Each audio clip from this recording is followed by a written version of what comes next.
Hello good morning students. आज मैं एक नया टॉपिक लेके आया हूँ। वो है characteristics of normality and abnormality. ये जो कैरेक्टरिस्टिक्स है, ये आप अपना रियल लाइफ में भी आप यूज़ कर सकते हैं टू डिफरेंशिएट या to identify any abnormality behaviour in ourselves, और हम किसी के साथ व्यवहार करते हो या उसमें आइडेंटिफाई करने के लिए आप ये पढ़ने के बाद आपको समझ में आ जाएगा। और ये इम्पोर्टेंट है, हमेशा ये एग्जाम में पूछते हैं। तो चलिए हम देखते हैं क्या है। पहला हम लोग कैरेक्टरिस्टिक्स ऑफ जो नॉर्मल बिहेवियर है उसको देखते हैं। इसमें पहला है sociability. What is sociability? Social मतलब सोसाइटी के साथ। इधर इसका मतलब है an individual who conforms to the traditions, modes of accepted behaviour, forms and function which prevail in the social environment called norm.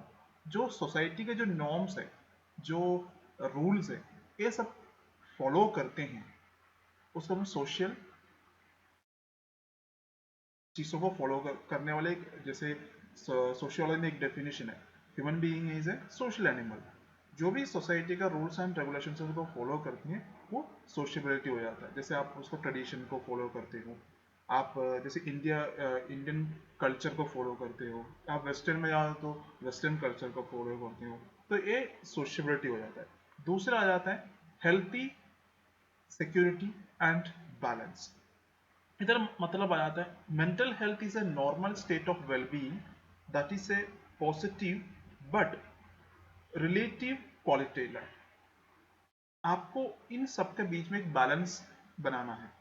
जैसे कि according to WHO, mental health क्या है? Is a state of well being in which the individual realise his और her own abilities. उसको अपने खुद के abilities के बारे में पता होता है, can cope up with personal can cope up with normal stress of life, or can productively can work productively and fruitfully and is able to make a contribution to his or her community। मतलब वो अपना जो stress है, normal life पे जो stress है, उसको manage करेंगे, वो कोप अप करेंगे, और प्रोडक्टिवली और फ्रूटफुली, फ्रूटफुली मतलब हैप्पीनेस, ठीक है, और अपना कम्युनिटी में कंट्रीब्यूशन करेंगे। तो ये हो जाता है, ये हेल्थी सिक्योरिटी बैलेंस हो जाता है। नेक्स्ट है balance and fulfilment of needs. अपना जब नीड्स फुलफिल हो जाता है तो हमारा मेंटली हम लोगों को सेटिस्फेक्शन मिल जाता है। सपोज मान लो कि आपको खाना खाना है, या आपको और कुछ नीड्स है, या आपको कुछ किसी से आपको एक्सेप्टेंस नहीं मिल रहा है। जब तक आपको एक्सेप्टेंस नहीं मिलेंगे तो क्या होगा, आपके मन में थोड़ा बेचैनी होगा, टेंशन होंगे। जब मिल जाएगा तो क्या होगा, यू फील सेटिस्फाइड। ऐसे होता है जब आप अपना नीड्स को फुलफिल करते हैं तो आपका जो मेंटल बैलेंस हो जाता है। नहीं होता है तो आप नॉर्मल कंडीशन में जाते हैं। नेक्स्ट है रियलिटी ओरिएंटेशन। ये हमेशा रियलिटी को देखते हैं मेंटली। जो नॉर्मल पर्सन है वो सपने की दुनिया में नहीं जीते। नेक्स्ट है self awareness and self knowledge. अपना खुद का, जैसे मेंटल हेल्थ का डेफिनेशन में हम लोग दे उसको अपना पोटेंशियल्स के बारे में उसको पता होता है। दे रियलाइज हिज और हर एबिलिटीज। उसको सेल्फ का नॉलेज होता है कि मेरा पॉजिटिव पॉइंट क्या है, मेरा नेगेटिव पॉइंट क्या है। That is self awareness and self knowledge. Next आता है self esteem and self acceptance.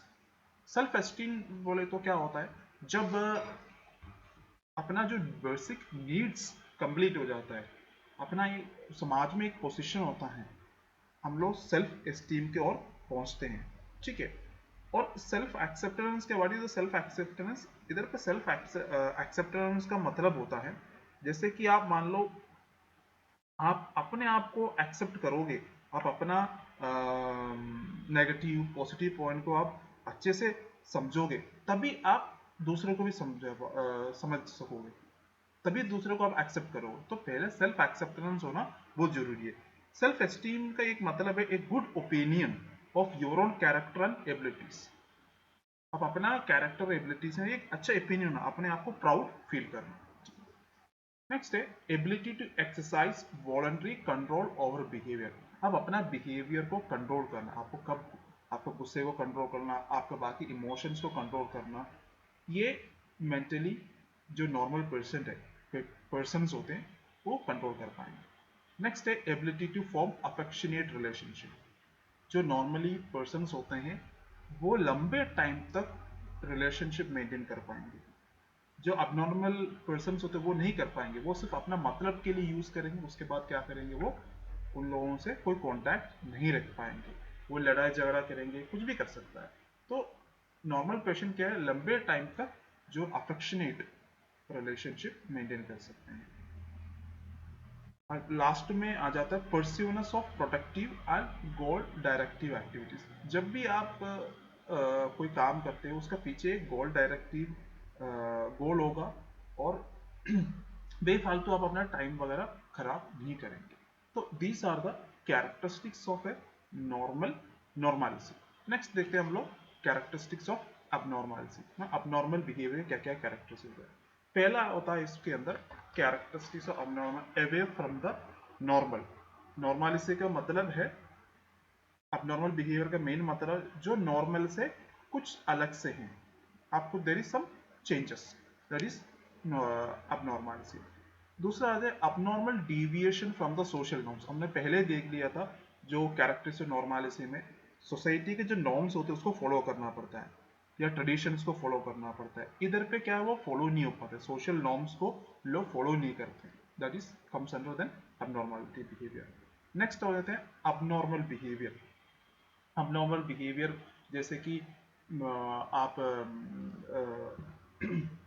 कोई बिहेवियरल प्रॉब्लम्स हो सकता है, जैसे एंटी सोशल पर्सनालिटी, ठीक है, और आप के अंदर कोई कंडक्ट डिसऑर्डर हो जाता है, ये सब कुछ इसके अंदर आ जाएगा।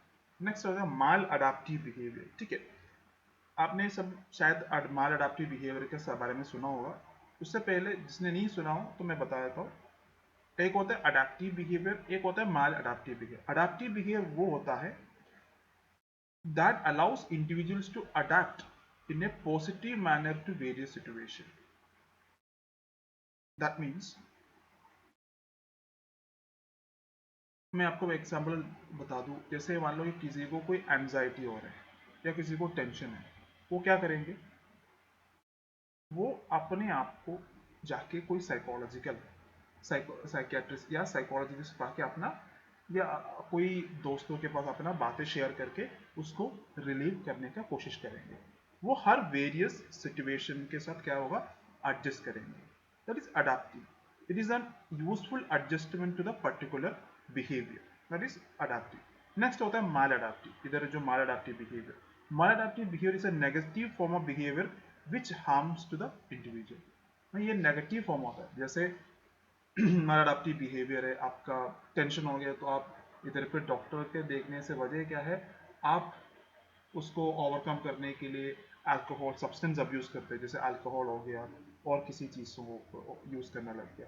इधर पे जो कोपिंग मैकेनिज्म्स हैं, जैसे हम लोगों ने डेफिनेशन में देखा था, they can cope up with the normal stress of life. इधर पे जो कोपिंग मैकेनिज्म क्या होता है, वो इतना प्रोडक्टिव नहीं होंगे, वो यूज़ नहीं कर पाते हैं, तो क्या होंगे, वो माल अडाप्टिव बिहेवियर में चला जाता है। माल अडाप्टिव बिहेवियर मतलब जो एक नेगेटिव फॉर्म ऑफ बिहेवियर होता है वो इंडिविजुअल को हार्मफुल हो जाता है। नेक्स्ट है,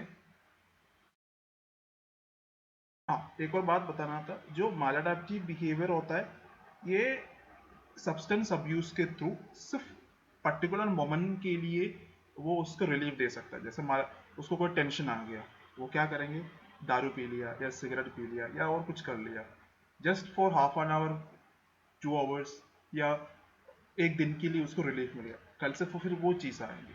तो this is not using the जो कोपिंग मैकेनिज्म वो प्रॉपर यूज नहीं कर पाते। नेक्स्ट है इमोशनल डिस्टर्बेंस। ये इमोशनल डिस्टर्बेंस जैसे बोले तो हाइपर एक्टिविटी, अग्रेशन और सेल्फ इंजुरीज बनाना, एक्सेसिव फियर, एंजाइटी, ये सब इसमें हो जाता है।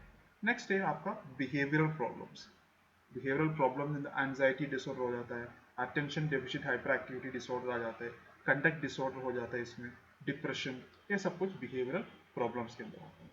ठीक है, इसमें एक मॉडल दिया हुआ है to explain what is normalcy and abnormalcy. अब देखते हैं ये बहुत सारा मॉडल है नॉर्मलिसी और एबनॉर्मलिसी के बारे में बताने के। मेडिकल मॉडल है, स्टैटिस्टिकल मॉडल है, सब्जेक्टिव मॉडल है, सोशल मॉडल है, कंटिन्यू मॉडल। मैं इसमें से एक मॉडल आपको बता देता हूँ। यूटोपियन मॉडल है, इसमें इन लोगों ने बोला है व्हाट इज नॉर्मलिसी और अबनॉर्मल। इसमें नॉर्मलिसी का बताया इन लोगों ने। नॉर्मलिसी that is mentally healthy.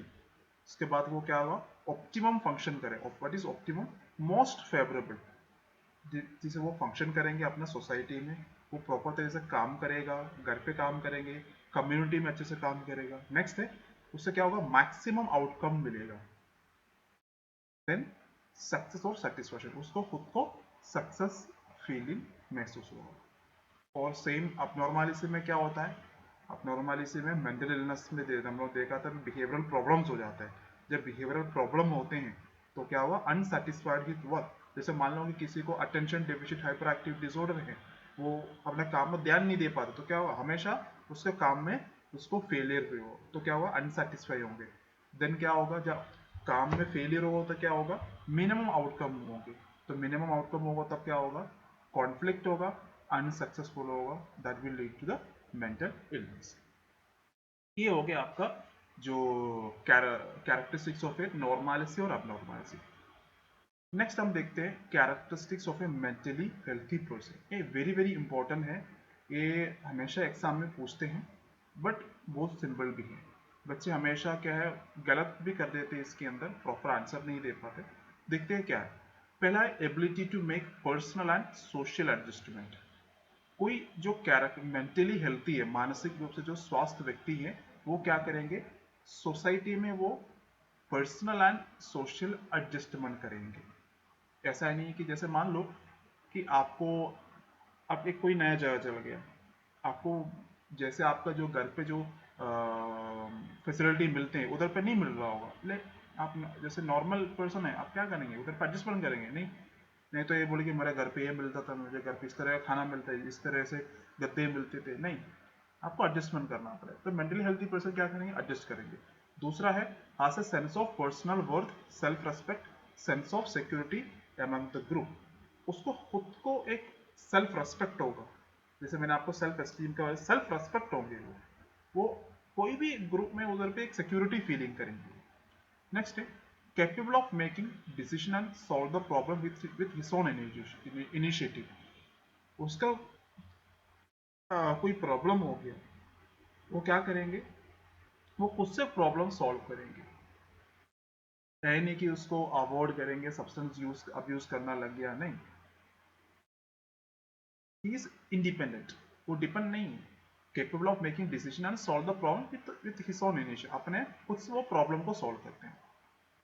Skilful thoughts होते हैं, उसका जो थॉट्स है स्किलफुल, ज्यादा काम से मतलब वाला थॉट्स रखते हैं, वो रियलिटी ओरिएंटेड रहते हैं। पॉजिटिव थिंकिंग रहेगा, मतलब कि कोई भी चीज को वो मना नहीं करेंगे, कोशिश करेंगे। Faithful in his abilities to succeed, वो अपना कामयाबी पे वो विश्वास करेंगे। नेक्स्ट है promotes helpful attitude towards self, मतलब वो अपने, जैसे मैं आपको पहले बताया था, जैसे स्ट्रेस आते हैं, वो क्या करेंगे, अडेप्टिव बिहेवियर इसके अंदर होंगे। गुड सेल्फ एस्टीम, अपने बारे में वो प्राउड फीलिंग करेंगे, अपने एबिलिटीज के बारे में वो प्राउड फीलिंग करेंगे। Ensure productive forms of behaviour, accept and respect the decision and actions of others. जैसे हम लोग ग्रुप से होते हैं, कुछ लोग बोलते हैं कि नहीं तुम्हारा आइडिया बेकार है, नहीं ये मेरा आइडिया सही है, नहीं ये गलत है। आपको दूसरों को भी एक्सेप्ट करना है, उन लोगों का एक्शन, उन लोगों का जो आइडियाज होते हैं उसको एक्सेप्ट करना आता है। ये मेंटली हेल्थी पर्सन का एक लक्षण होता है। नेक्स्ट होते हैं सेटिस्फाई विद सेक्सुअल आइडेंटिटी। ये आजकल बहुत प्रॉब्लम्स होते हैं कि अपना ओन आइडेंटिटी से उन लोगों को सेटिस्फैक्शन नहीं होते हैं। कोई लोग अरे मैं लड़की क्यों बना, मुझे लड़का बनना चाहिए था, तो वो कोशिश करते हैं कि मैं लड़का कैसे बनूं। और कुछ लड़के कहते हैं मुझे लड़की बनना था, मैं लड़का गलती से बन गया। तो अपना सेक्सुअल आइडेंटिटी वो सेटिस्फाई नहीं है, तो दैट इज अब नॉर्मल बिहेवियर पे आ जाता है। जो नॉर्मल बिहेवियर, जो क्या मेंटली हेल्थी पर्सन है, वो हमेशा अपना सेक्सुअल आइडेंटिटी वो सेटिस्फाई रहेंगे। Active attitude and realistic perception of external situations, वो रियलिटी ओरिएंटेड रहेगा, ठीक है। उसका जो परसेप्शन है, कोई भी एकदम मुश्किल खड़ी आ गया उसको सॉल्व करने का वो कोशिश करेंगे। हेल्प ही और she has a sense of responsibility, वो सोसाइटी नॉर्म्स के अकॉर्डिंग उसके जो रिस्पॉन्सिबिलिटी है, चाहे वो वर्क पे हो, चाहे घर पे हो, या अपना समाज पे हो, तो वो उस रिस्पॉन्सिबिलिटी को कंप्लीट करेंगे। लास्टली, ही और she can give and accept love, वो खुद को भी प्यार करेंगे, दूसरों को भी प्यार करेंगे। जैसे हमने पहले देखा था, दे हैविंग अफेक्शनेट रिलेशनशिप होते हैं, मतलब वो दूसरों को भी प्यार कर पाएंगे, पहले वो खुद को प्यार करना पड़ेगा तब जाके वो दूसरे को कर पाएंगे। आई होप आप लोगों को ये समझ में आया होगा। Thank you.